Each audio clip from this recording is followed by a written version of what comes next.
Sempre lembrando que Isaías é uma coleção de várias profecias feitas ao longo de 40 anos, o livro é um pouco desordenado. Porém, acho que é importante entendermos o formato geral e sentirmos o livro. Então vamos olhar primeiro a parte número 1. A maior parte é negativa, como eu já falei com vocês. Capítulos 1 a 10 são uma repreensão para Judá e especialmente Jerusalém. E especialmente as mulheres de Jerusalém com todas as suas joias. Estavam gastando muito dinheiro em joias, e aqui temos uma figura de algumas joias escavadas de Jerusalém que vem daquela data. Então acho que vocês não vão achar muito bonito, mas na época eram joias muito caras. Então as mulheres estavam gastando muito dinheiro nisso. Depois dos capítulos de 13 a 23, essa linha azul aqui, há uma pequena divisão que fala de juízo em outras nações. Nações que Deus usara para disciplinar o seu povo, mas que ultrapassaram a permissão de Deus no que fizeram. E na verdade, se tornaram malvados e cruéis e castigaram Israel mais do que Deus queria que eles fizessem, e ele os castigaria por causa disso. Deus usa sim outras nações para disciplinar o seu povo, mas se excederem e se ficarem orgulhosos, Deus terá que tratar com essas nações. E nos capítulos 24 a 34, juízo sobre Samaria, as tribos do norte, e juízo sobre Judá. Mas observem que ele encaixa duas divisões que são positivas. Então há um tipo de sanduíche, negativo, positivo, negativo, positivo. E depois o negativo de novo. Nessa primeira parte, a glória vindoura é descrita duas vezes, então fica um pouco mais leve, e o profeta dá um pequeno vislumbre de um futuro mais brilhante. Capítulos de 36 a 39, como já lhes falei, é uma narrativa da doença do rei Ezequias, e na verdade é uma transição, um pedaço da história, para mostrar como a Babilônia tomou o lugar da Síria como ameaça principal, por causa da tolice do rei Ezequias. Ao receber aqueles homens da Babilônia, que não era uma potência mundial naquela época, mas ele lhes mostrou tudo com muito orgulho. Mostrou todos os tesouros de Jerusalém. Então temos coisas positivas e negativas da primeira parte. As coisas negativas são muito parecidas com Amós. Fala da desobediência do povo e como Deus tentou discipliná-los para corrigi-los e trazê-los de volta a si mesmo através de ataques de nações circunvizinhas, e o desastre que certamente virá, e o inevitável cativeiro e humilhação.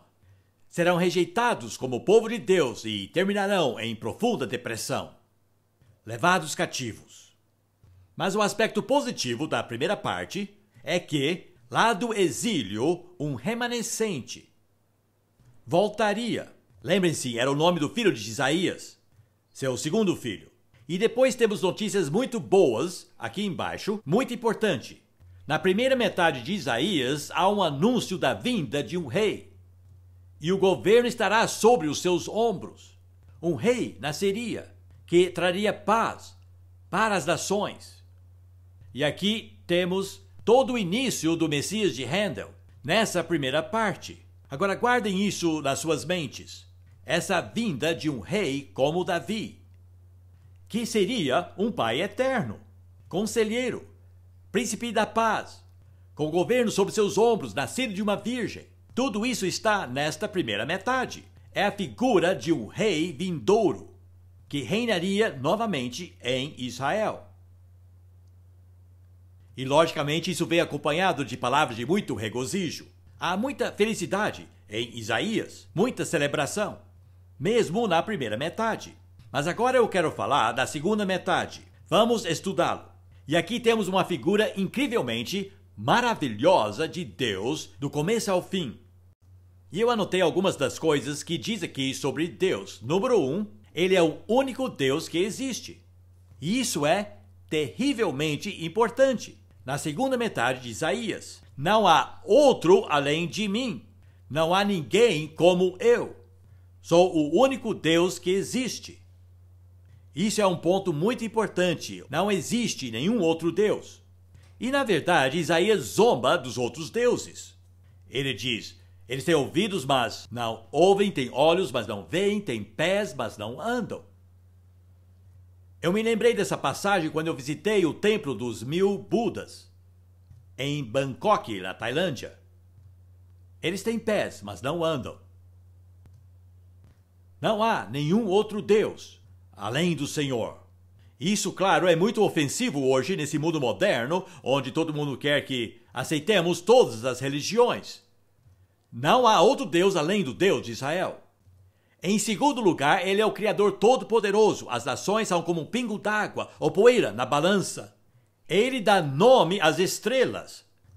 Ao homem não cabe dar nome às estrelas. As coisas foram de mal a pior depois que nós começamos a dar nome a elas. Eu não sei em qual signo do zodíaco eu nasci. E eu não vou lhes contar o meu aniversário porque eu não quero saber. Prefiro permanecer na ignorância. As coisas foram de mal a pior depois que começamos a nomear os astros. 6 de cada 10 homens e 7 de cada 10 mulheres leem o horóscopo todos os dias. E Isaías diz que Deus chama as estrelas pelo nome. Podemos nomear os animais ou qualquer coisa embaixo de nossa autoridade. Mas saímos de nossa esfera quando damos nomes aos astros e nos tornamos astrólogos.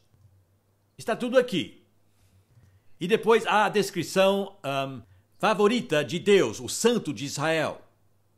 Permeia toda a segunda parte. Depois ele é chamado do parente que redime o seu povo.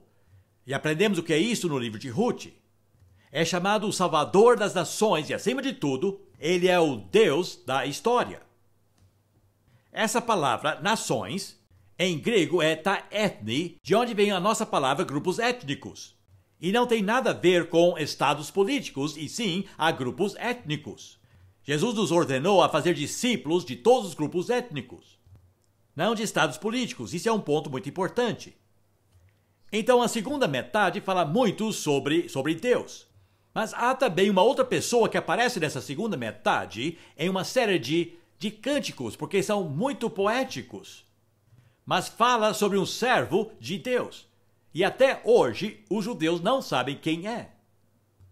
E essa figura misteriosa aparece apenas na segunda metade. Eis que o meu servo. Às vezes parece estar falando de todo o povo de Israel. As outras vezes está claramente falando de um indivíduo. Então é um pouco complicado porque outras pessoas também recebem o título de servo. Uzias é chamado servo do Senhor. Ezequias é chamado servo do Senhor, como também Josias, Jeremias e Ezequiel. Mas há algo sobre este servo que é diferente. Na verdade, 4 coisas. Em primeiro lugar, seu caráter irrepreensível. Este servo é perfeito. Não tem nenhum defeito, nenhum pecado. Isso não se aplica a nenhum dos outros. Em segundo lugar, é um homem profundamente infeliz. Um homem de dores e que sabe o que é a tristeza. Profundamente infeliz. E número 3, ele é submetido a uma execução, morte. Ele é morto, como criminoso. Mas diz aqui que ele era sem pecado. Mas é morto pelos pecados dos outros, não os dele. É falsamente acusado. E a sua sepultura é entre os ricos. E é o que é mais importante, este servo, depois de ser morto pelos pecados de outras pessoas, é levantado de entre os mortos. E é exaltado a uma posição altíssima. Bom, para nós isso não é mistério, não é verdade? Mas para os judeus é. Sabe? Não conseguem encaixar este servo na segunda metade com o rei prometido da primeira metade. Não faz nenhum sentido para eles. E nós precisamos entender esse problema que os judeus têm com isso. É difícil. Nem o próprio Isaías conseguiu fazer a ligação. Ele não compreendeu que este servo do qual ele fala na segunda metade, na verdade, era o rei do qual ele fala na primeira metade. Entendem? O primeiro judeu a fazer a ligação entre essas duas figuras foi o próprio Jesus. E essa ligação foi feita no seu batismo. E quando Deus disse, "Este é meu filho amado em quem me aprazo", Deus estava ajuntando algo que foi dito acerca do rei, "Este é meu filho amado", com algo dito sobre o servo, em quem eu me comprazo. Então, na verdade, foi Deus quem primeiro fez a ligação. no batismo de Jesus, e Jesus sabia que ele deveria combinar essas duas figuras em uma só. Mas os judeus até hoje acham que são duas figuras distintas e ficam debatendo quem é este servo. Não é fascinante que no mesmo ano que Israel se tornou um estado político novamente, que descobriram o pergaminho inteiro de Isaías nos pergaminhos do Mar Morto. E hoje está guardado em um museu impressionante, o Santuário do Livro, bem perto do Knesset. Se você for lá, poderá vê-lo. O profeta Isaías está lá em exposição, e lá está o servo sofredor, em exposição no coração de Israel moderno, e ainda não sabem quem é. Não é trágico? E além de Jesus, Pedro também fez a ligação, vez após vez, nas suas pregações do livro de Atos. Pedro faz a ligação entre o rei e o servo. Por isso, muitos sacerdotes se converteram na igreja primitiva, porque perceberam, conheciam Isaías. Filipe também fez a ligação. Se lembram quando ele conheceu o eunuco etíope na carruagem? E o eunuco etíope estava interessado no Deus dos judeus, estava lendo o profeta Isaías, estava lendo Isaías 53 e perguntou de quem ele está falando. Ele tinha perguntado às pessoas em Jerusalém, mas ninguém sabia quem era. E perguntou, você sabe de quem está falando? E Filipe respondeu, sim, eu sei, seu nome é Jesus. E começando com aquela mesma escritura, pregou Jesus a ele. Não demorou muito para que ele fosse batizado. O primeiro africano a se tornar um crente em Jesus. E levou o evangelho lá para a Etiópia. E ele era o ministro das finanças da rainha da Etiópia. Paulo também fez a ligação, de forma soberba. Leia o livro de Filipenses. Ele fala daquele que não julgou ser usurpação igualar-se a Deus, mas assumiu a forma de um servo. Sabe? Agora, este é o grande segredo que nós entendemos, mas que os judeus não entendem. De alguma forma, não conseguem compreender que um rei pudesse sofrer assim e ser condenado como um criminoso. Ficam bloqueados. A cruz é uma ofensa para o povo de Israel. Não é o rei que eles estão procurando, um rei pregado à cruz. Não parece com o rei que tem o governo sobre os seus ombros. Estão esperando um rei vitorioso que vai vir e vai reinar e não ser morto. Estão vendo o problema? Agora há uma outra pessoa que é muito proeminente na segunda metade de Isaías, e este é o Espírito Santo. Muito, muito proeminente. É daqui que veio a frase de entristecer o Espírito Santo. O Espírito Santo permeia toda essa parte. E é o Espírito que unge este servo para a sua tarefa. E o Espírito Santo de Deus é muito proeminente. Há várias passagens preciosas. Derramarei do meu Espírito sobre a sua descendência. Isso está na segunda metade de Isaías. Tende sido rebelde e entristecido o seu Espírito. Mas a frase favorita é: o Espírito será derramado, derramado, derramado. Mais uma vez nós sabemos a que isso se refere. Pentecoste. Mas vejam como a Trindade é muito visível aqui na segunda metade de Isaías. E isso explica a primeira pessoa do plural, no capítulo 6 de Isaías. A quem enviarei e quem há de ir por nós? A Trindade está lá no Antigo Testamento. Não tão claro, mas para aqueles que têm olhos para ver. Aqui temos o Deus poderoso que criou o mundo, aqui temos seu servo sofredor, e aqui temos o seu Espírito Santo.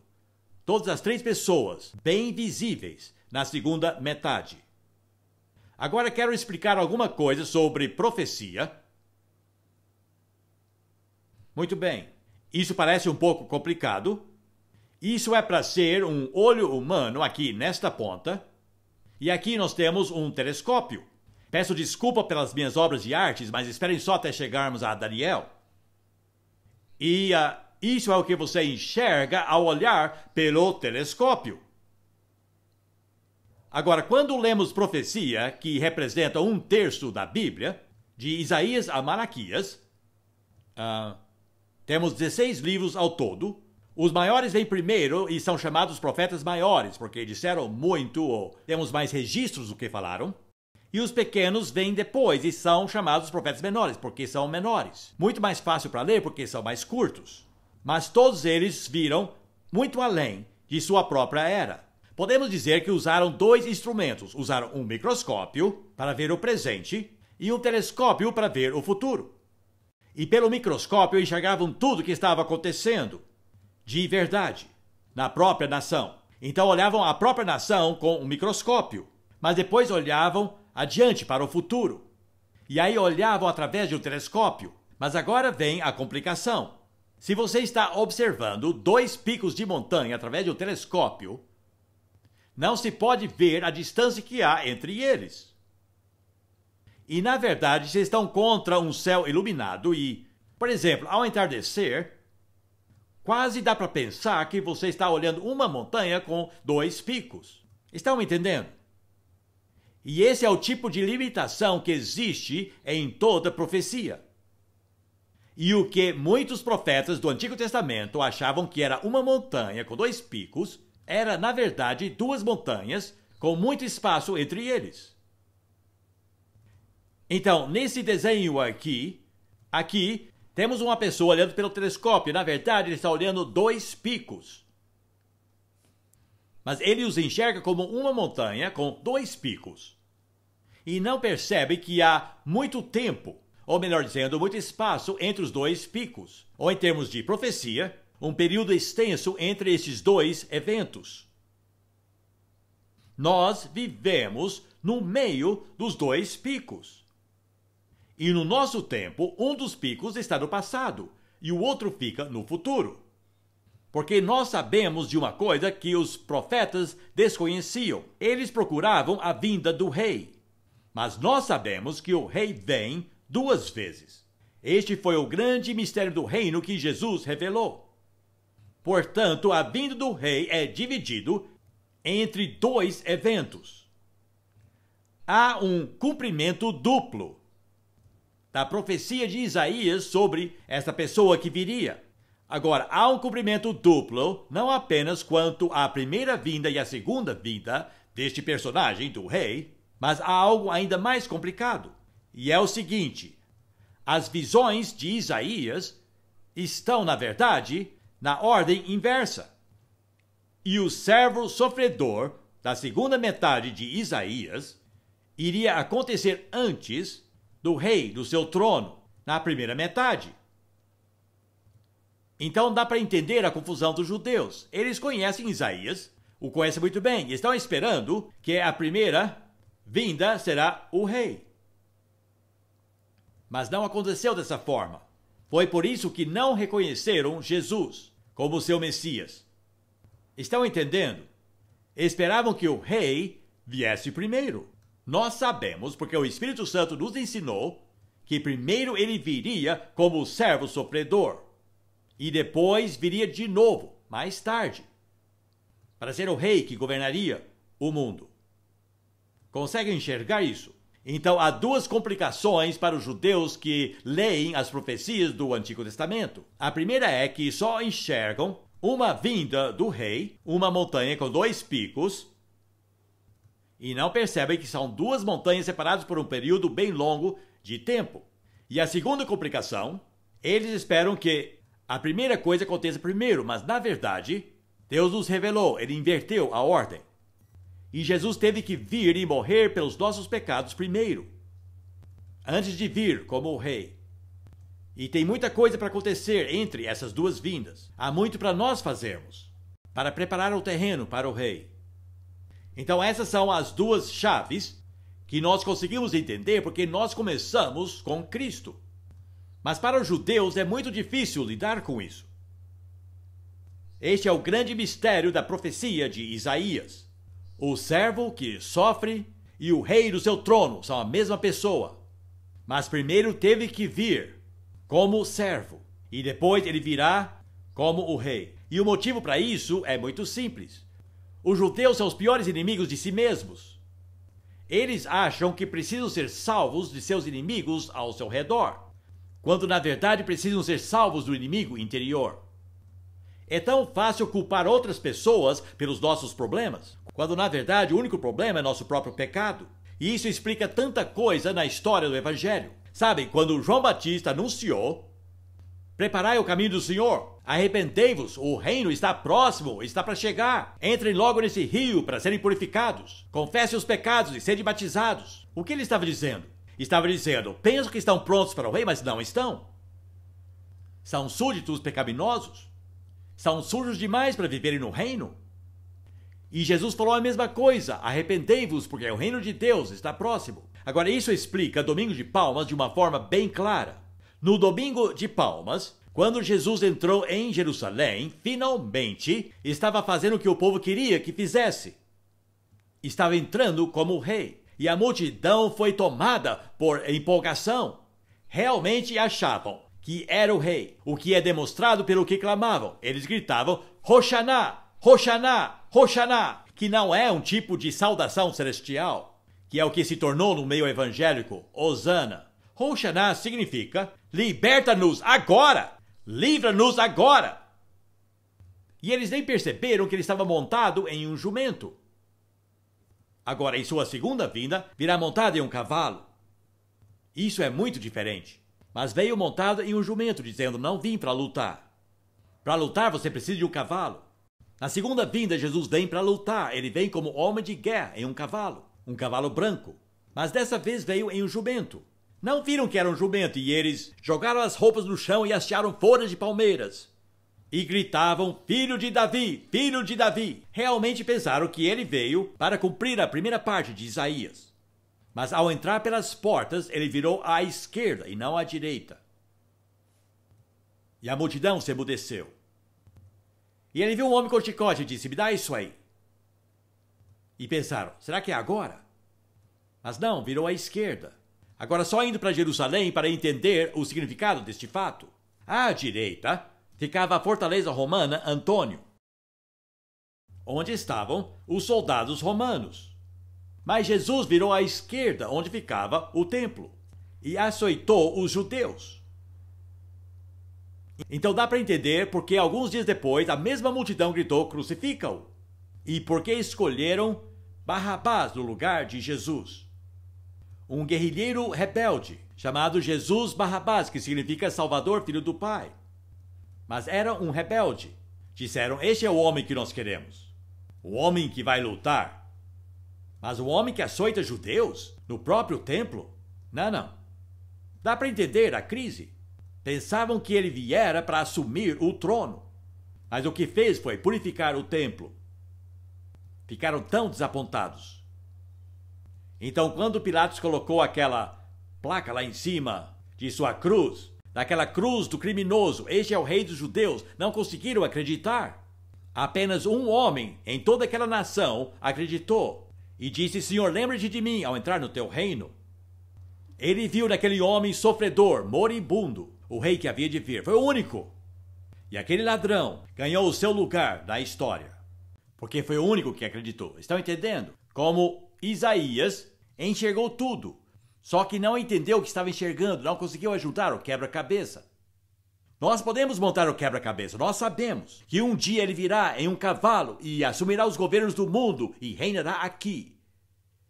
Ele será o rei da Inglaterra, e o rei da América, e da China, e da Rússia. Jesus vai reinar, e os reinos deste mundo serão os reinos de nosso Deus e de seu Cristo. Podem sussurrar aleluia se quiserem. Sabe, essas notícias são ótimas. Mas primeiro ele teve que vir, porque ninguém estava pronto, realmente pronto, para viver sob seu governo. Pode-se ter um rei perfeito, mas sem bons súditos não haverá um bom reino. E os judeus orgulhosamente achavam que estavam prontos para o rei vir e reinar e libertá-los. Mas a mensagem de João Batista era: vocês não estão prontos. Precisam de purificação. E na verdade o que estamos fazendo agora é preparando o povo para que o rei venha e reine. Estamos preparando súditos em todo o mundo, de todas as nações agora, para que ele possa voltar. E quando as boas notícias forem pregadas a todas as nações, então virá o fim. Porque Deus quer todos os grupos étnicos representados. E é por isso que o futuro final, na segunda parte de Isaías, combina um nacional com internacional. Sabe, ele constantemente alterna nos últimos capítulos entre o futuro de Jerusalém para o futuro das nações. Jerusalém, nações, Jerusalém, nações. E isso, claro, é a passagem maravilhosa que você acha no capítulo 4 de Isaías, sobre os últimos dias, sobre a casa do Senhor sendo estabelecida no monte do Senhor, e todas as nações virão e adorarão. Sabe, quando visitei as Nações Unidas em Nova York, Eu queria ver duas coisas. Eu queria ver aquele bloco de granito que dizia que transformariam suas espadas em arados. E lá diz Isaías 4. E eu pensei, que bom, um versículo da Bíblia aqui. Mas pena que não é o versículo inteiro. Onde diz, ele julgará essas nações. Sabe, quando Jesus reinar, então haverá justiça. E não se pode ter paz sem ter justiça. E só então será seguro ter desarmamento multilateral, quando todas as nações reconhecerem um só árbitro. Para as disputas, virá um dia em que a Iugoslávia e todos seus problemas serão entregues a Jesus para resolver. Não para um americano ou para um britânico, não, para Jesus, para resolver. Imagine só o que vai acontecer com o mundo quando uma disputa como aquela. Bósnia e Croácia. Jesus, o que devemos fazer aqui? Ele é o único que pode resolver um problema tão complexo, e um dia o fará. Bom, fiz um tour das Nações Unidas, o Conselho de Segurança, a Assembleia Geral, e no final, quando terminamos o tour, a moça disse, bom, é o final do nosso tour, tenha um ótimo dia. E aí eu disse, mas faltou um cômodo. E ela perguntou, qual cômodo? E eu descrevi para ela. E ela respondeu, bom, isso não é aberto ao público. E eu disse, eu quero ver aquele cômodo, eu vim de muito longe para ver aquele cômodo. Realmente quero vê-lo. E ela disse, eu sinto muito, mas você não pode entrar. E aí eu fiquei com a cara mais tristonha do mundo, sabe, de um cachorro perdido, e disse, eu realmente queria vê-lo. E ela disse, bom, converse com os guardas de segurança lá na recepção, talvez lhe deixem entrar. Então eu fui falar com os guardas de segurança, eles estavam armados lá, parados em pé na porta, e eu disse para eles, eu gostaria de ver um certo cômodo. E responderam, não é aberto ao público. E eu disse, eu realmente queria ver aquele cômodo, eu li muito a respeito desse cômodo. Eu realmente queria vê-lo porque eu não conseguia acreditar no que eu tinha lido. E finalmente um deles cedeu e ele pegou uma chave e perguntou, quanto tempo quer ficar lá dentro? Eu disse, 2 minutos. E ele disse, tudo bem. Eu lhe dou 2 minutos lá. Então atravessamos toda a recepção e ele destrancou a porta e entramos numa sala bem menor do que essa, com um formato mais ou menos assim, sem nenhuma janela. Mas havia luzes fracas ao redor do teto que davam um aspecto meio sombrio ao cômodo, e bem no meio ficava o Deus das Nações Unidas. E eu ouvira falar disso, mas não acreditava. É um bloco de ferro fundido, mais ou menos do tamanho e do formato de um caixão, e pintado em preto escuro. E é cercado por banquetas e tapetes de oração para as pessoas orarem, para esse bloco de ferro fundido. Eu não acreditei. Quem já viu o filme 2001 já viu aquele bloco. Flutuando de um planeta para outro. Tem um bloco lá. E como foi parar lá? Ao terminarem o prédio das Nações Unidas, tiveram um debate muito grande, porque o secretário-geral disse, vamos construir um cômodo para oração, e conseguiram achar esse lugar bem apertado entre duas asas do prédio, e fizeram um cômodo de oração. E aí começou o debate, o que vamos colocar lá dentro? Muitos queriam uma cruz, mas muitos outros foram contra. Alguns queriam flores, mas outros foram contra.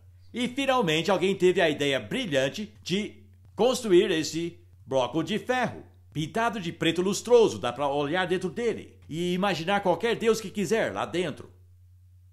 E daí você se ajoelha diante desse bloco de ferro e ora para a paz mundial. Eu não acreditava, mas eu vi isso com meus próprios olhos. E acham que vão conseguir que as pessoas transformem suas espadas em arados apenas orando para esse bloco de ferro fundido. Escutem, para início de conversa, o prédio está no lugar errado. É quando o Senhor reinar em Sião. E quando ele resolver as disputas entre as nações, só aí, todas as nações poderão destruir suas armas e gastar todo esse dinheiro em roupa e comida e em coisas que as pessoas realmente precisam. Essa visão te empolga?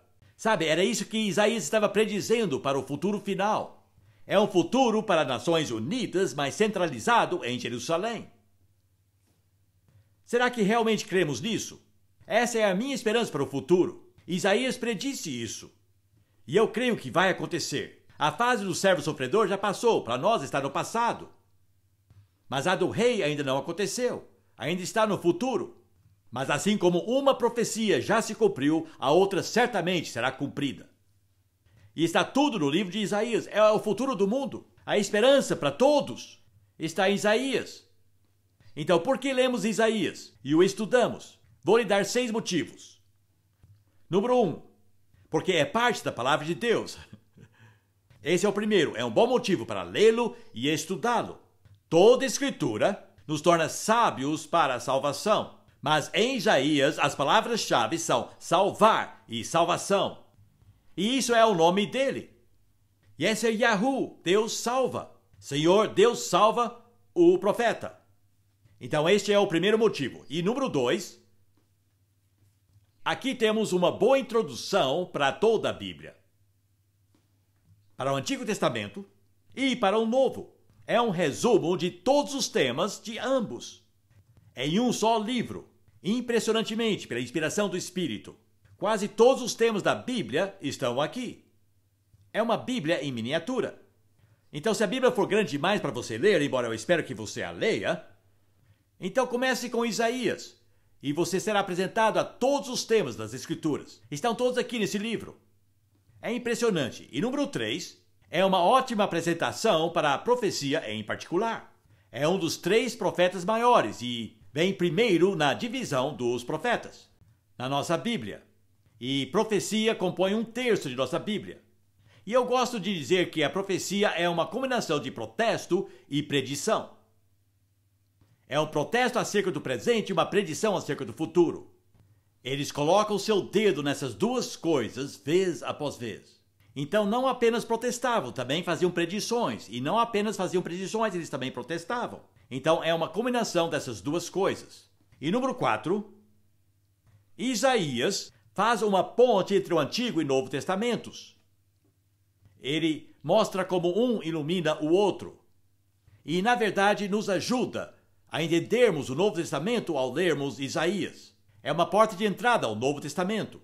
É uma ponte entre os 2 testamentos do propósito eterno de Deus. De uma forma bonita. E lembrem-se, tanto Jesus como Paulo usavam essa escritura mais do que todas as outras.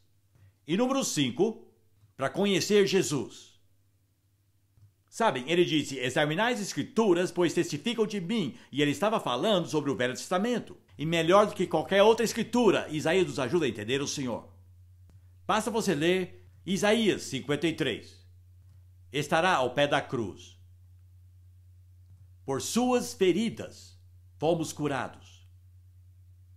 Bom, há pelo menos uma pessoa sentada aqui que foi curada também num culto de domingo de manhã, do lado de fora do jardim. Na minha presença. Porque sabe, a cura vem da cruz, assim como o perdão. E está tudo ali em Isaías. E número 6, para receber uma visão mais ampla de Deus. Engrandecei ao Senhor comigo. Aumente seu entendimento de Deus. Tenha uma visão maior de Deus. E se há uma só coisa que a segunda metade de Isaías faz, é te dar essa visão maior do Santo de Israel. O Criador dos confins da terra. Vocês nunca ouviram, vocês nunca viram. Que Deus grande nós temos. E para engrandecer ao Senhor nós precisamos de uma grande lente de aumento e ver quão grande Ele é e quão grandioso Ele é. As nações são como um pingo no balde. São como nada diante dEle. E quem espera nele renovará suas forças. E subirá com asas como águia. E perguntaram como estou com essa costela quebrada. Bom, estou ensinando a palavra de Deus e nem sinto que está quebrada. Mas nos intervalos estou muito consciente dela. Mas, de alguma forma, quando estamos falando sobre Deus e engrandecendo ao Senhor, as outras coisas simplesmente não importam e nem temos consciência dessas coisas. Bom, isso é Isaías. Vou parar por aqui. Um pouco mais curto hoje, mas vou parar por aqui porque já basta. Para você querer estudar esse profeta maravilhoso, que resumiu a Bíblia toda para nós em um pequeno livro. Amém.